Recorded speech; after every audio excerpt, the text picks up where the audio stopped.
27 में हमने पढ़ा है कि जी जो गार्डियन ऑफ प्रॉपर्टी है, ठीक है, वो उस प्रॉपर्टी को ऐसे केयर करेगा जैसे उसकी अपनी है, और एक समझदार बंदा अपनी प्रॉपर्टी की केयर करता है, वो ऐसे केयर करेगा।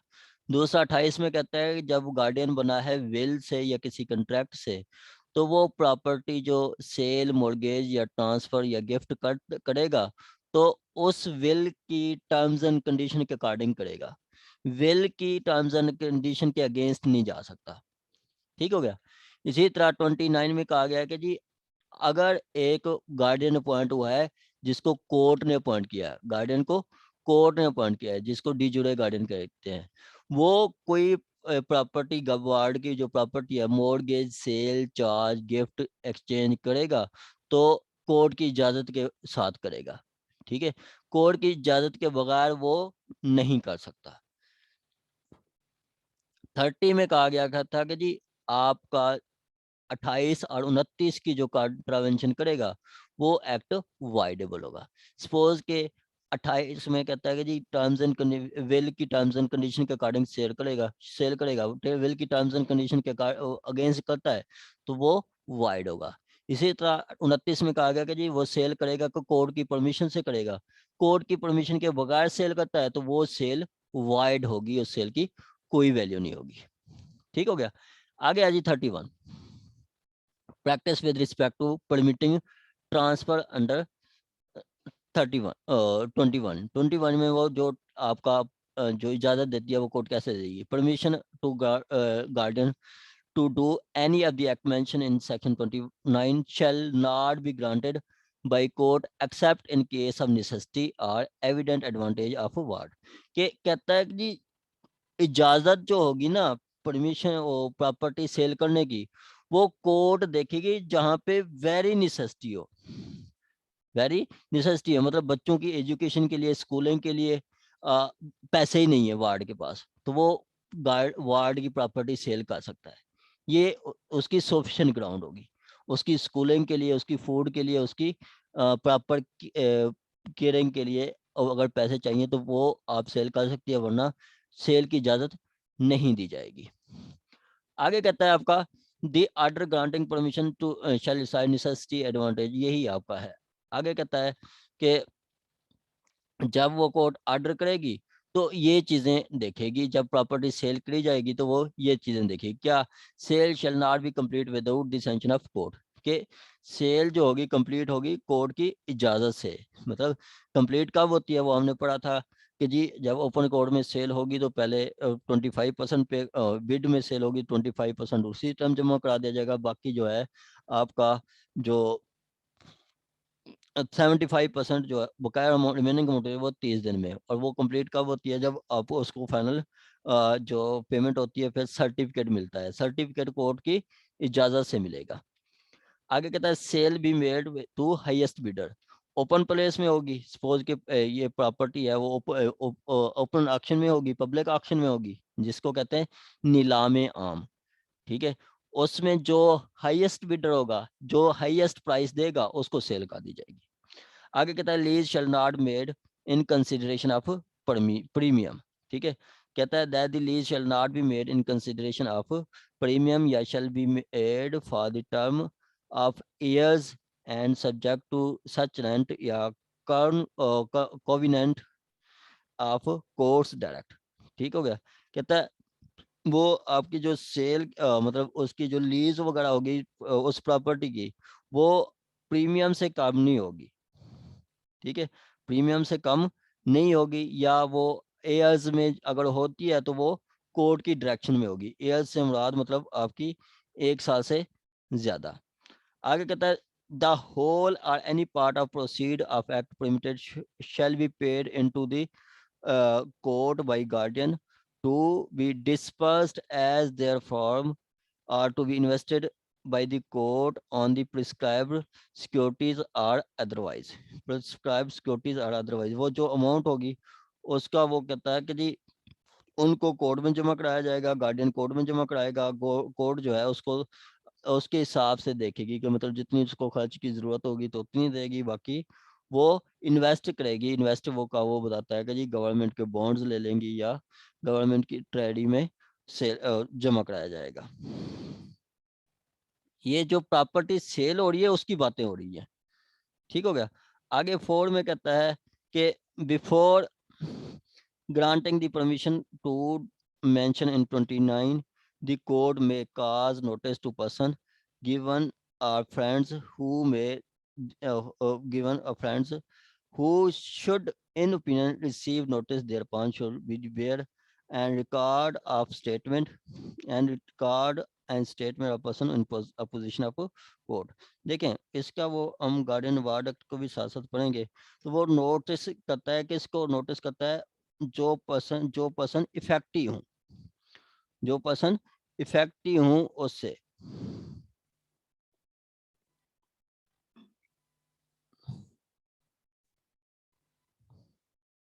ठीक है। यहाँ पे वो बताता है कि जी जो पर्सन इफेक्टिव होंगे उनको नोटिस करेगा सेल की, ये वो बता रहा है। दी नोटिस रिगार्ड शैल बी किसको नोटिस करेगा वो guardian bonds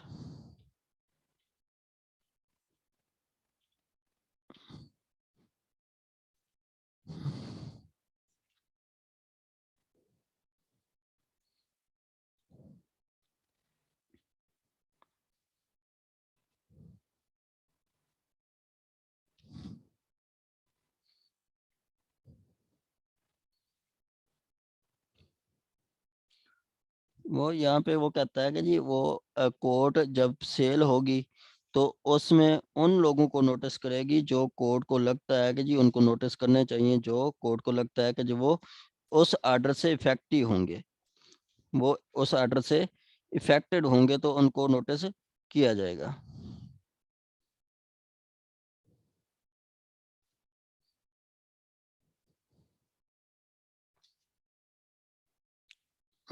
shall be required section 11 B rules, अभी हमने थोड़ी देर पहले पढ़ा है। ठीक हो गया। चलें इसमें वो साथ साथ मैं आपको बताऊंगा। उसमें वो ये ये आ गया सेक्शन रूल 10 है। कहता है इसमें जो प्रॉपर्टी सेल होगी तो नोटिस किसको करेगी court, affected by the application, उन लोगों को नोटिस करेगी जो उस आर्डर से इफेक्ट हो रहे हो, जो उस आर्डर से इफेक्ट हो रहे हो या हो सकते हो उनको नोटिस करेगी कोर्ट। ठीक हो गया। देखें कि एक माइनर है, माइनर का गार्डियन बना दिया उसके मामू को या उसके चाचू को। ठीक है। तो उसका और कोई रिलेटिव्स है, मतलब दो चाचू हैं, एक को गार्डियन बना दिया, दूसरा है, तो दूसरे को भी कोर्ट नोटिस कर सकती है कि जी हो सकता है कि जी ये सही ना बता रहा हो, या ये अगर प्रॉपर्टी सेल हो जाए तो इससे वो पार्टीशन में इससे इफेक्ट होता है, तो उनको भी कोर्ट नोटिस कर सकती है। ठीक हो गया। आगे कहता है आपका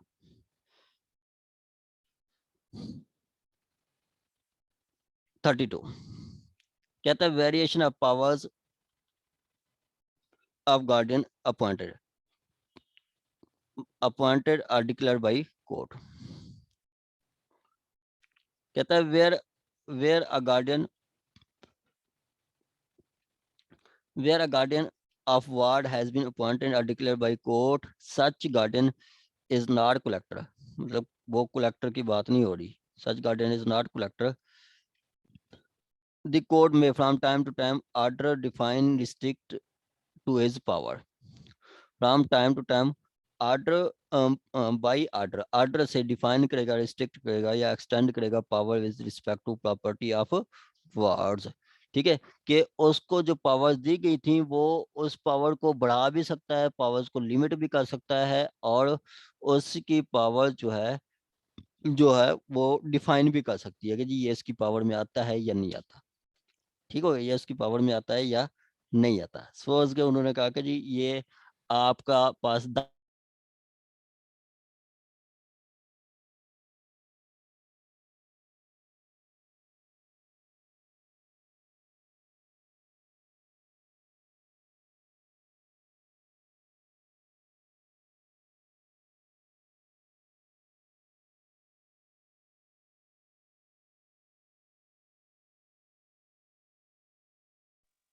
सर आपकी आवाज नहीं आ रही।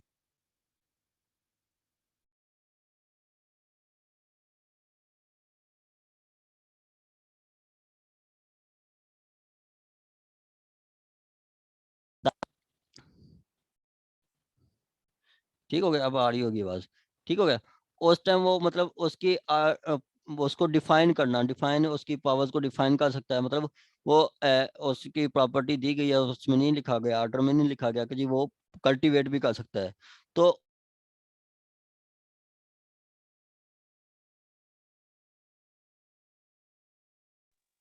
Sir again no voice.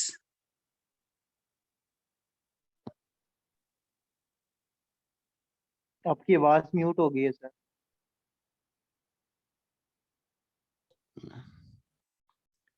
हाँ जी, अब आवाज आ रही है।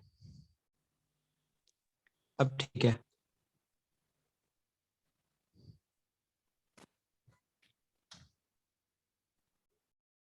हेलो, चले। ठीक जी है। जी सर, वो अब सिंपली आपकी आवाज आ रही है। सिंपली सिंपली वो कह रहा है कि जी जो गार्डियन है, ठीक है, गार्डियन कोर्ट उस गार्डियन की जो पावर्स हैं उसको डिफाइन कर सकती है। डिफाइन मतलब उसको बताएगा कि जी ये आपकी डेफिनेशन पावर में आता है या नहीं आता। सपोज के प्रॉपर्टी दी गई है, एग्रीकल्चर नहीं थी, वो मतलब कोर्ट को एप्लीकेशन दे के पूछ सकता है कि जी क्या मैं इसको एग्रीकल्चर मतलब कास्ट भी कर सकता हूँ या नहीं कर सकता। ठीक हो गया। वो डिफाइन कर सकता है और उसकी पावर रिस्ट्रिक्ट कर सकता था। उसके पास गार्डियन को 10 एकड़ दिए गए तो उसको कहेगा कि जी अब आपके पास आपने 5 एकड़ संभालने हैं। उसकी पावर एक्सटेंड कर सकते हैं कि उसके पास 3 एकड़ है तो उसको 5 एकड़ कर सकते हैं। ठीक हो गया। ये कोर्ट सेक्शन 32 के साथ कर सकती है। आगे कहता है right of guardian so appointed or declared apply to court for the opinion of management. Court जो है, गार्डियन के पास राइट है कि जी अगर किसी प्रॉपर्टी को मैनेज करने में उसको कोई परेशानी हो रही है तो कोर्ट से वो ओपिनियन ले सकता है। कोर्ट से वो ओपिनियन ले सकता है। उसके बाद आपका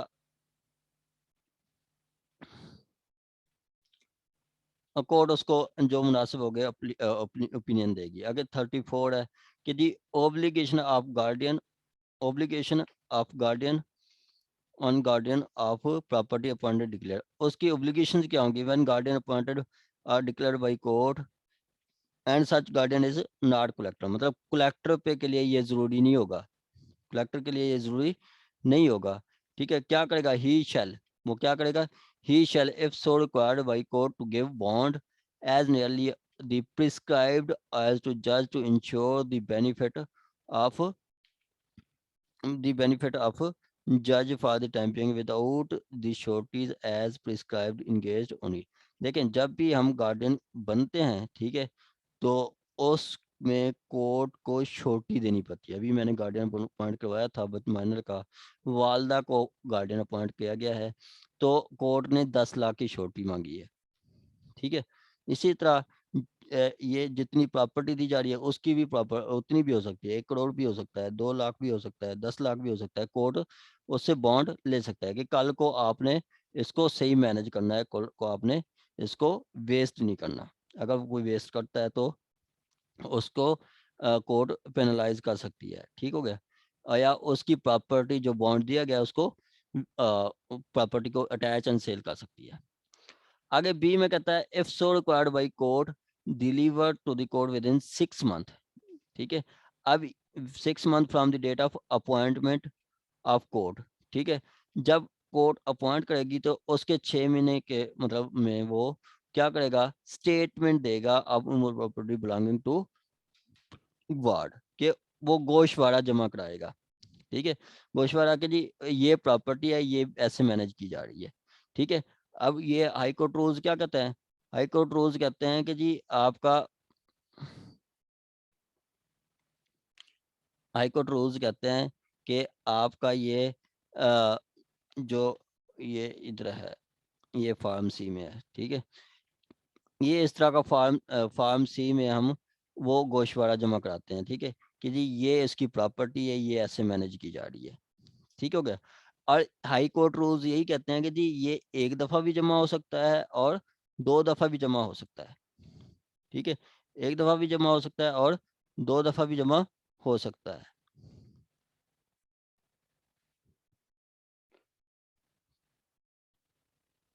ठीक हो गया जी।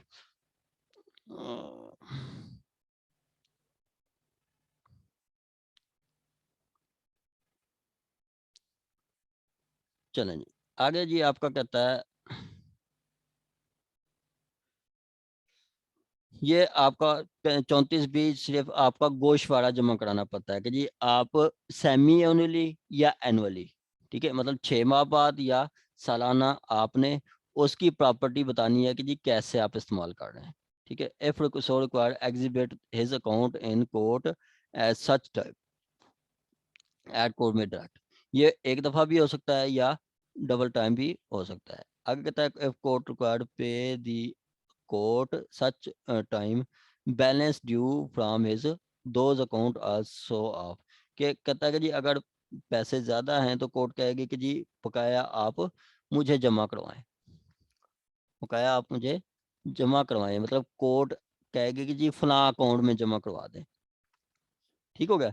सिंपली आपका ज़हन में रखें कि जी प्रॉपर्टी है अब गार्डियन के पास, गार्डियन प्रॉपर्टी मैनेज कर रहा है, उस प्रॉपर्टी से जो भी अमाउंट आ रही है वो उसका हिसाब किताब देगा कि ये प्रॉपर्टी गार्डियन की मेरे पास 5 एकड़ है, 5 एकड़ से मुझे जो है एनुअल रेवेन्यू मिल रही है 1 लाख रुपया, बच्चे पे मैं खर्च कर रहा हूँ 50,000 रुपया, और बाकी जो है ये उसके अकाउंट से ये है।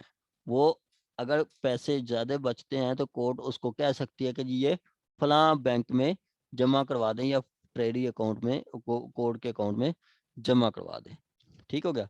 और उसको कहेगा कि जी आप मतलब बैलेंस अकाउंट जमा करवाएं एंड अप्लाई के, मतलब कुछ पैसे बचते हैं तो अकाउंट में जमा कराएं और उसको अप्लाई करें किस पे, मेंटेनेंस, माइनर की मेंटेनेंस के लिए, माइनर्स की एजुकेशन के लिए, या एडवांसमेंट ऑफ वार्ड। एडवांसमेंट मतलब उसकी जो उसके ऊपर खर्च करना है कि उसकी अच्छी मतलब परवरिश के लिए, अच्छी उसकी एजुकेशन के लिए, अच्छी फूड के लिए, अच्छे स्कूल के लिए उस पर आपने खर्च करना है। And such other person age dependent on him, कि वो कह सकती है कि जी आप जो है बकाया आपने उसकी वालदा पे खर्च करें, मतलब उसकी वालदा है उसकी जो डिपेंडेंट है उसके लिए भी कोर्ट ऑर्डर कर सकती है कि जी बाकी उस पर आप जमा करें।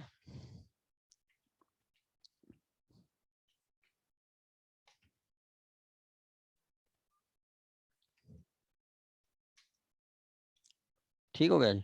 आगे कहता है 24 है power to award determination accounts, ये सच जरूरी नहीं है। Suit against guardian when administration of bond was taken. उसके बाद क्या जाता है 35 है 7 है कि जी general liability of guardian as a trustee. ठीक है, गार्डियन एंड ट्रस्टी, ट्रस्टी वो आपका जो गार्डियन होता है एज ए, उसको कहता है नथिंग इन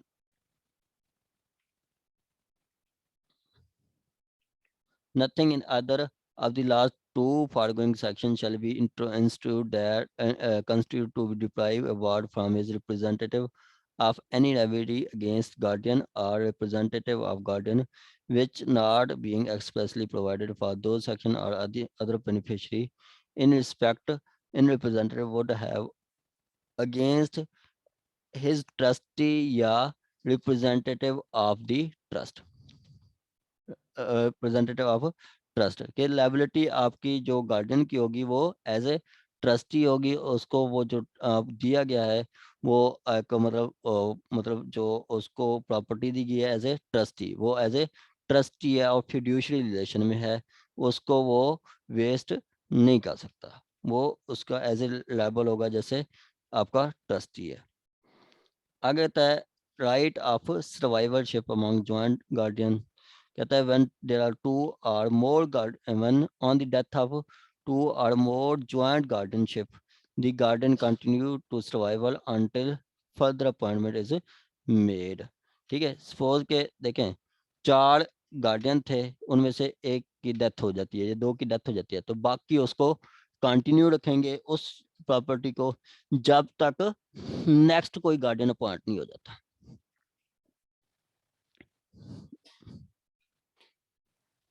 जब तक नेक्स्ट कोई गार्डियन अपॉइंट नहीं हो जाता।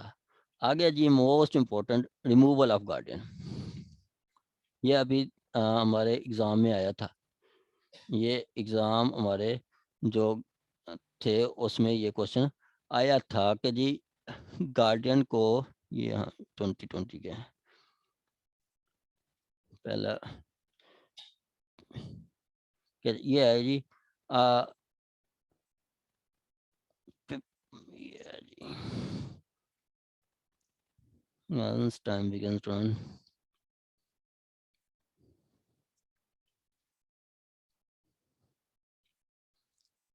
प्रोसीजर ऑफ तलाक, ये आया था कहाँ पे?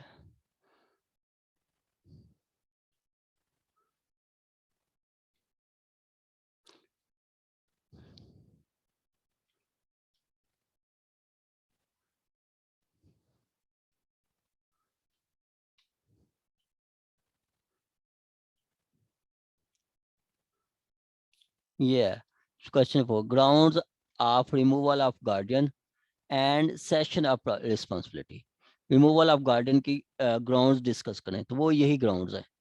ठीक है, वो कौन सी ग्राउंड्स हैं कि द कोर्ट में on the application of person interested और इट्स ओन मोशन, मतलब कोर्ट खुद भी या कोई उसका इंटरेस्टेड पर्सन जो कोई एप्लीकेशन देता है तो क्या करेगी, रिमूव गार्डियन अपॉइंटेड और डिक्लेयर बाई कोर्ट, रिमूव कर सकती है।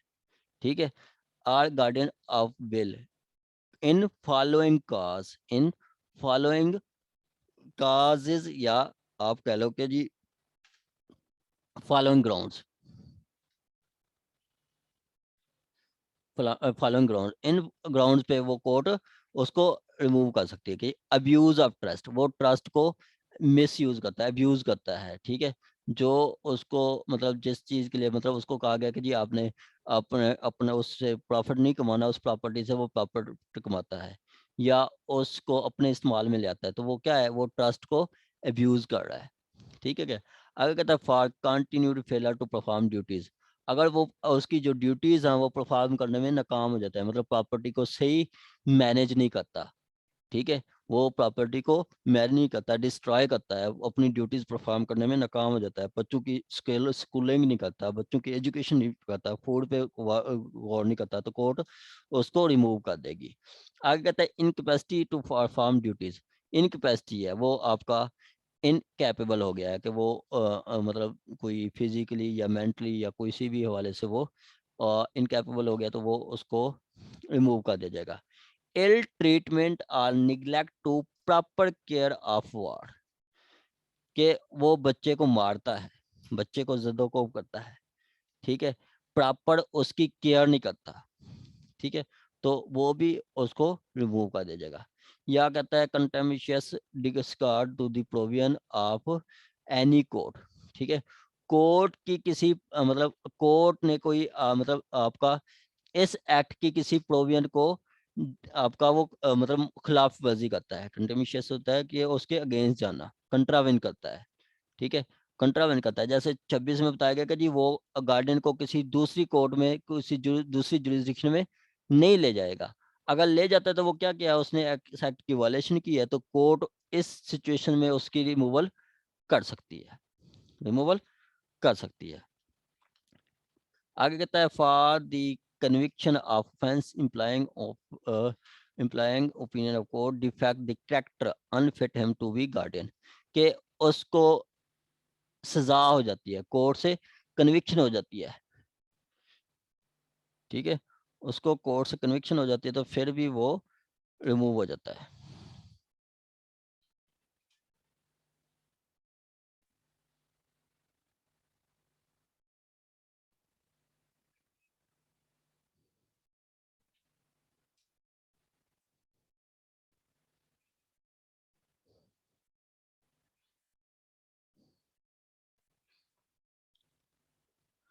आगे जी आपका